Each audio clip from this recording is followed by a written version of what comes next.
Yu-Gi-Oh! Arc 5's 6th opening is the worst 6th opening in the history of 6th openings. And if that seems like too specific of a complaint, I'll have you know I'm a very busy man these days and can only promise a new War of the Worthless video by the end of the month, so I opted for making a short critical analysis of why Arc 5's final opening is actually pretty garbo, something that was bugging me ever since it premiered and was getting more and more noticeable as the series was reaching its tragically disjointed ending. So basically I'm gonna nitpick for a few minutes about intros for a children's card game show and call it a day. Also, I am not going to be playing the songs themselves because I already had more than enough fake copyright claims on my videos and I am not willing to submit myself to a real one, so if you wanna hear the actual openings, you can just go and purchase the episodes yourself legally on Nya torrents. There be spoilers past these parts. Before I get into the analysis itself, I feel like I should cover what I think of the first 5 openings before getting into my shoes with the 6th one. Believe Believe, or Biri Biri as it were, isn't particularly symbolic or filled with spectacular imagery, unless we have a thing for bikini hippos, but it does a decent job of conveying the feel of the first part of the show, carrying a festive atmosphere as well as a short but appropriate shift in tone once the theming is switched to the mysterious advent of pendulums. At first the actual song terribly got on my nerves due to being a tad wacky, but much like the show, it quickly grew on me and I had to remind myself that one of my favorite Yu-Gi-Oh! Openings is the first opening to GX, so I really have no right to complain about wackiness. The second one, Burn, might be the best in terms of visuals alone if we just disregard the fact that it shows some random characters that never actually appear in the show. It shows a quick summation of the main character relations as well as rivals and potential challenges to overcome, it drops quite a few plot hints and builds up mystery for upcoming twists and turns, and it's paired up with some action scenes rendered in Arc 5 CGI, which looks surprisingly good and in fact does a lot better job of showcasing the overly busy monster designs of the series than when they're in 2D. The song is a beat and invokes a feeling of a sensational adventure and is paired up pretty amazingly with imagery being presented. The third opening, Unleash, has the song carrying over the adventurous feel of the second one but combines it with the festivity of the first, and while the tone is fitting and I do like the shot of the Lancers riding their monsters and Jack summoning Starlight, the rest of the actual visuals are just a tad baffling due to the amount of focus on Yuya Zodai's rebellion clashing with Yugo's Clearwing, a duel that never happened, and in fact these two never even shared a single line of dialogue in the entire show after this point. What's forward planning? I don't know, I'm an Arc 5 writer. I mean, I know the show went through a lot of production problems, but how do you possibly fuck up so hard that you spend half your opening hyping up an event that never takes place? But even with this colossal screw up, the shots are still spectacular, the monsters look great, and you get a lot of cool scenes with the main characters summoning their ace monsters, so it could definitely be a lot worse. For example, having the Celebration opening play out like a shitty 2008 Windows Movie Maker AMV. The fourth opening, Trump Card, is essentially just a montage of hype generation in terms of song and visuals, both building up towards a pretty satisfying chorus accompanied by fantastic monster animations, and while that's perfectly fine, the problem is that much like this part of the show, there's really no apparent progression going on. You're basically seeing a high quality music video of the stuff you're already familiar with by now, except this time there's also Yuri. The shot of Crow standing next to the Arc 5 cast is also hilariously out of place, but that's more of a pet peeve than a complaint. The fifth opening, Light of Hope, actually displays some appropriately despairful imagery for the season and it foreshadows a few events that actually happen, but sadly I'm not a fan of the second half of the opening since I feel like this lazy static slide of 7 characters is a bit of a cop-out on their part and there's way too much focus on Yuya's badly animated backflipping shenanigans, but I do appreciate these shots of Shun and Yugo since I feel these few seconds do a good job of showcasing the importance of their ordeals. As for the song itself, I feel it's actually perfectly fitting considering the theme of rising up from despair, even though the tonal shift is a bit too drastic and the instrumental in the first half sounds like Terraria boss fight music. Still though, the tone and the lyrics accentuate the feeling the song is supposed to convey, and it could even work as a final opening given the kind of atmosphere it builds up. So, what is the problem with the actual final opening?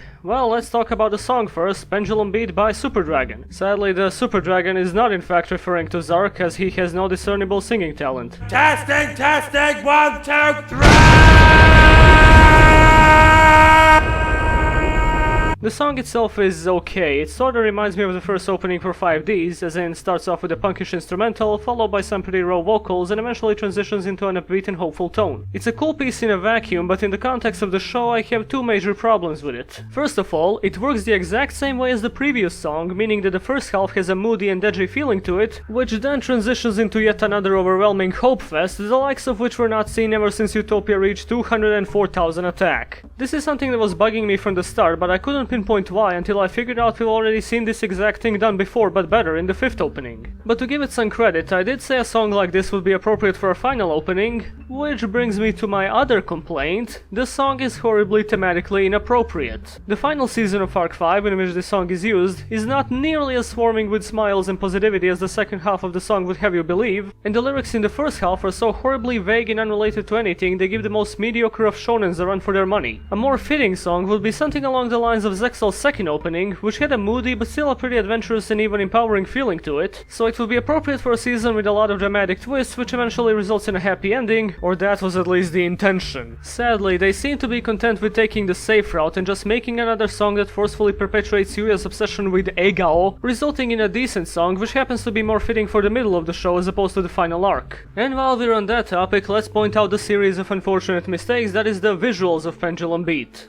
The opening starts off with a good 25 seconds of displaying the 4 U-boys, and when I say display I mean you get a bunch of shots of their static bodies against an abstract city backdrop, followed by more static shots of them against uninspired backgrounds, this time with a few barely visible frames of their boss monsters behind them, while the opening points out what summoning mechanics they use. I appreciate it in case the stupidity of the story in this season happened to erase our knowledge of the previous 123 episodes, but I do feel they could have at least tried giving them a few frames of actual animation, or better yet, using this time to showcase some things relevant to the season. But hey, the opening is still going, so let's see how they hype up the ominous looming threat of Zark and the despair of everyone involved in his rebirth. That's it. That's literally it. This 3-second silhouette of Zark, both the monster and the actual character, as well as Rei, is the only part of the opening related to the ongoing events. Okay, I'm lying just a little bit, but we'll get to the other examples soon enough, and it's not exactly gonna be full of praise. I appreciate that they transitioned from the malevolent-looking Yuri into the worried Leo, since, you know, they have actual plot connection, but taking this little time to represent the upcoming threat and the emotional struggle of the characters surrounding it is borderline inexcusable. The opening takes the next 10 seconds to remind us that all these characters do in fact exist and have names. You have a name too, don't you, Anon? You can relate to this. I find it really obnoxious that they put so much attention on the female cast, making us think they'll end up having any kind of relevant screen time during this season instead of being mind-controlled or sleeping through it, but I wouldn't necessarily call the Job Squad roll call here any more progressive. Then we get this short and kind of confusing section with Yuya and Yuzu jumping across a pendulum line, and I would think the intention is to represent their dimension travel due to the colors that light up under them, but given the lack of any thoughtful symbolism in the opening so far, I'm probably just reaching for things that aren't even there in the first place. Through a surprisingly decent transition from Smile World into Yuya's Eye, we get to the most baffling part of the opening, a grand, glorious celebration of Odd Eye's Raging Dragon? And I don't mean like showing it proudly flying alongside the rest of Yuya's monster lineup, no, this thing is given the Ace Monster treatment. It gets a fancy CGI render, soars into the sky, lights up the party with its seizure wings, and positions itself stoically under the sun like an omnipotent god of all smiles. But why does it? Raging Dragon is probably the last monster you would want to use for this occasion, besides maybe Twin Long Rods number 2, because the thing was only summoned a grand total of 2 times, both of which were during Yuya's berserk state where he had barely any control over what he was doing, which led to a malevolent, overwhelming force like Raging Dragon being created in the first place. It was literally never used for any kind of positive, smile-spreading ideals that Yuya strives towards, and was never seen again after Zark got exorcised. God damn it, it's so fucking stupid. The opening essentially shows a corrupted beast being treated as some kind of a savior, and not in a symbolic sense that signifies a double-edged sword that the monster actually is, because while it does take a toll on Yuya's mental state, it's still an extremely powerful card, but it's being shown with the same kind of grandeur and spectacle you would expect from a completely normal protagonist Ace monster. It would be like having a GX opening show a positive, smiling Judai summoning goddamn evil hero Inferno Wing. It just makes no sense whatsoever. I have no idea what they were thinking, because this thing has absolutely no place presiding over Smile World. After that mess, we get a shot of Yusho turning Sky Magician into a flock of birds, which I would like if the transformation had been done a bit smoother rather than BAM, it's pigeons! This is followed by a crowd of Arc 5's horribly mismanaged characters, which again, I would like if it didn't remind me of all the wasted potential present in the scene, and finally a shot of Yuya vandalizing an apartment complex with smile propaganda, followed by a sort of depressingly barren final shot featuring just Yuya standing on a neon sign telling you to quote-unquote enjoy it now.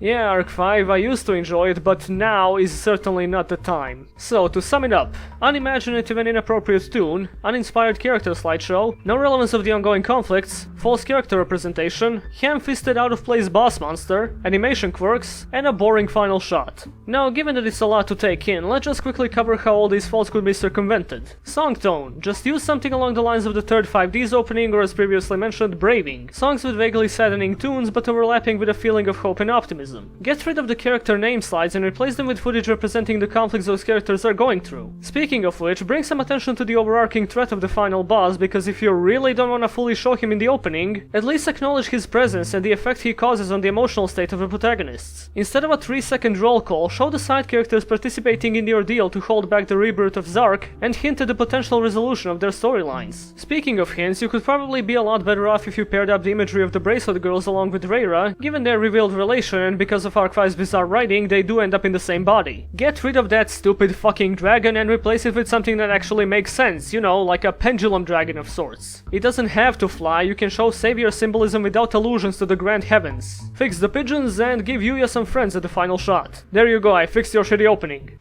My main problem with Pendulum Beat is that it basically shows no intention of being representative of the dramatic final arc of the show. The lazy way the entirety of the opening is structured makes it seem more like a commercial rather than a build-up to the resolution of a 140+ episode story due to the lack of any imagery focused on its plot development. And really, it's a shame, because Yu-Gi-Oh! Has a pretty good track record with its final openings, all doing a fairly good job at showing the final turmoils of the stories as well as the growing determination of the characters to reach their final goal. Arc 5's final opening, on the other hand, does pretty much the same thing the series did at this point, gathers up the remaining dusty splinters of story from beneath the sawmill of Arc 5's production issues and attempts gluing them together into a coherent structure, hoping that nobody will notice that it looks like a second grader's school project he stuck together 5 minutes before class.